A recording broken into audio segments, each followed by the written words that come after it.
Welcome guys, and in this video I'm going to show you how you can connect Apex to NinjaTrader. So what you'll need to do is basically go to the tools, click settings, and make sure you enable multi-provider. So enable that one and click apply and OK. Now let's go to the connections and click on configure. Right here, if you scroll down, you'll see NinjaTrader. So click add, and basically connection name you can say and type it Apex, and for the username and password you will need to add your Apex username and password.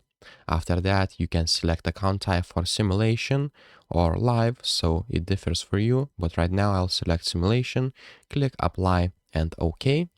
And now what we'll need to do is basically select your connection name, so it will be Apex, and click on connection and it will look like this, and that's how you do it. So if this video was helpful, please make sure to subscribe to Guide to Everything, comment down below for the algorithm, and see you in the next one.